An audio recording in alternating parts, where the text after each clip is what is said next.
Queridos hermanos y hermanas, qué gusto estar con ustedes una vez más a través de este medio.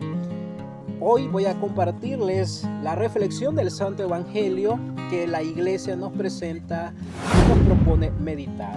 Y está tomado de San Lucas capítulo 15, versículo 1 al versículo 3 y versículo 11 al versículo 32. Se nos presenta la parábola del Hijo Pródigo, un pasaje bíblico conocido por nosotros. Pero quisiera destacar solamente algunas partes principales del Santo Evangelio. En el versículo 15 se nos dice lo siguiente: el menor de ellos dijo al padre: Padre, dame la parte de la hacienda que me corresponde. Y el padre les repartió la hacienda. El hijo menor pide su parte que le corresponde, el padre se la otorga. Una vez que tiene sus bienes, los reunió todos los bienes y se fue a un país lejano donde malgastó la fortuna. En aquel país vino, dice la palabra de Dios, una gran escasez y comenzó a sentir hambre este hijo, que cuando miraba a los cerdos comiendo, porque se fue a cuidar cerdo, deseaba comerse la comida de los cerdos, pero no se lo permitía y nadie le daba nada de comer. Entonces el hijo pródigo comenzó a reflexionar y a pensar: me pondré en camino, iré donde mi padre y le diré: Padre, he pecado contra el cielo y ante ti. Ya no merezco ser llamado hijo tuyo. Trátame como uno de tus jornaleros. Es aquí cuando él ya pensó, ya reflexionó y se dio cuenta que había fallado, que estaba en una gran necesidad, estaba viviendo una gran necesidad, y dice la palabra que él reflexionó y pensó antes de ir donde su padre: así le diré a mi padre, ya no merezco llamarme hijo tuyo, porque malgasté todo lo que me diste. Aquí está cuando este personaje falla, siente la necesidad y va y acude donde el padre, donde hay que comer, donde los trabajadores de su padre les sobra la comida. Dice que se fue, se puso en camino y se fue donde el padre. El padre lo vio desde lejos. Vamos a ver qué nos dice la palabra del Señor. En el versículo 20 dice lo siguiente: estando él todavía lejos, lo vio su padre y se conmovió, corrió, se echó a su cuello y lo besó efusivamente. Cuando su padre vio a su hijo que iba llegando, corrió, se echó a su cuello, lo besó efusivamente, es decir, con gran alegría lo recibió.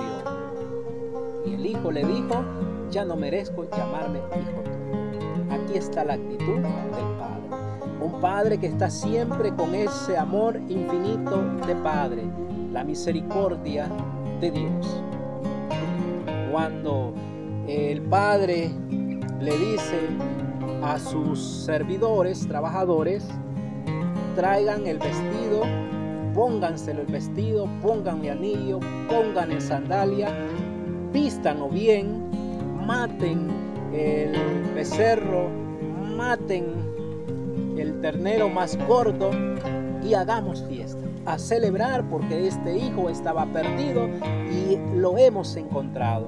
Estaba muerto y ha vuelto a la vida.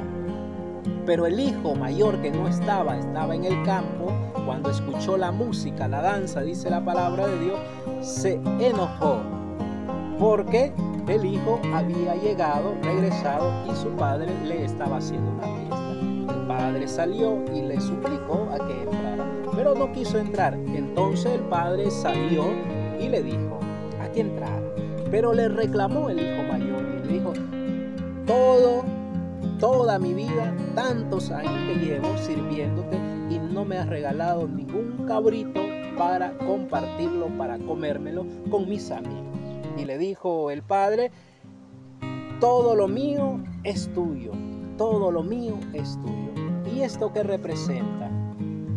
La figura del hijo pródigo, del menor, representa a todos los pecadores. En aquel entonces, dice la Biblia, en el versículo 1 del capítulo 15 de San Lucas, todos los publicanos y los pecadores se acercaban a él para oírle. ¿Quiénes eran? ¿A quién representa el hijo pródigo? A los publicanos, a los recaudadores de impuestos, a todos los pecadores, a los enfermos, a los oprimidos, a los que no tenían derecho en aquel entonces según la mentalidad judía, según la ley. Eran despreciados. El hijo mayor representa a los fariseos y a los escribas que murmuraban. Este acoge a los pecadores y come con ellos. Está representando a los fariseos y a los publicanos. Hoy en día, ¿qué nos tiene que decir la palabra del Señor? El Padre representa a Dios, un Dios misericordioso, que siempre está esperándonos, que está con los brazos abiertos para que nosotros nos arrepintamos. ¿Cuántos de nosotros nos ha pasado en algún momento que estábamos bien en la casa de nuestro Padre, es decir, en la iglesia? Teníamos la gracia de Dios, trabajábamos en algún ministerio dentro de la iglesia, recibíamos los sacramentos, comulgábamos, nos confesábamos, pero llegó un momento que nos descuidamos, nos alejamos de Dios y nos fuimos a cuidar cerdo, es decir, nos fuimos a pecar, nos desviamos del camino de Dios.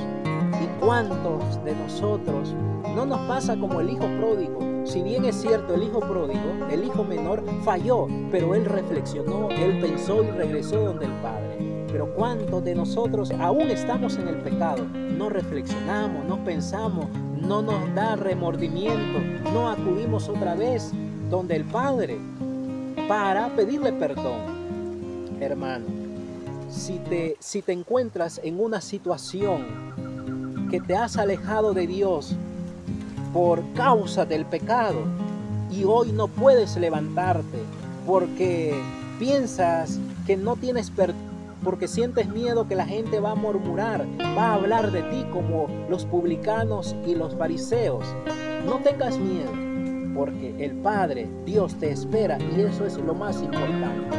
Dios es un Dios de misericordia infinita, grande es la misericordia de Dios. Pero también depende de nosotros que recibamos esa misericordia, porque si nosotros no estamos dispuestos, no tenemos voluntad de levantarnos, de ir donde el Padre, buscar a Dios a través de la iglesia, Dios no podrá mostrar su misericordia a nosotros, aunque nos esté esperando. También tantas personas que representan al hijo mayor o que representamos al hijo mayor, que nos enojamos porque hemos permanecido dentro de la iglesia, estamos trabajando dentro de algún ministerio, porque cumplimos las normas de la iglesia, porque cumplimos lo que el Padre nos dice, porque nos dice el párroco y estamos al pie de la letra cumpliendo. Llega otro convertido, llega otro hermano que se quiere acercar a la iglesia, a un ministerio, y nos enojamos porque pensamos, este nos puede quitar el puesto. Esta persona llega alegre, contento, con ganas de organizar, de predicar, de evangelizar, de organizar dentro de la iglesia, y los demás que han permanecido siempre se oponen, comienzan a ponerle obstáculo, comienzan a ponerle trompiezo, a hablar de él. Eso se llama celo enfermizo, envidia. Tomamos la actitud del hijo mayor, pero nuestro Padre, que es Dios, Él quiere que nosotros nos reunamos a compartir, a vivir plenamente como cristianos. Así que, hermano, pidámosle a Jesús para que sea Él el que nos dé la fortaleza de levantarnos, de pedirle perdón a Él para recibir nuevamente su gracia. Porque si nos estamos muriendo, quizás no de hambre, pero sí de hambre espiritual, si nos estamos muriendo espiritualmente, porque estamos en el pecado. Si estás viviendo en el pecado, te estás muriendo. Y quizás sos consciente de esta realidad. O quizás no eres consciente porque ya le tomaste gusto, pero la realidad es que en el fondo estás muerto en vida espiritualmente. Es momento que nos levantemos. No la pienses más. Levántate. Si fuiste trabajador de la iglesia, estuviste perseverando, perdiste tu gracia porque eres débil, porque fuiste débil, porque no te diste cuenta de la grandeza que es estar en gracia de Dios. Pero reflexiona, piensa, analiza, levántate. No te quedes ahí sentado, no te quedes solamente trabajando por esta vida material. Levántate y preocúpate por la vida espiritual también. Que las cosas de esta vida no nos atrapen, no nos limiten para buscar al Señor. Que el Señor nos conduzca para buscarle a Él en su casa y en su presencia. Muchísimas gracias, nos miramos en la próxima.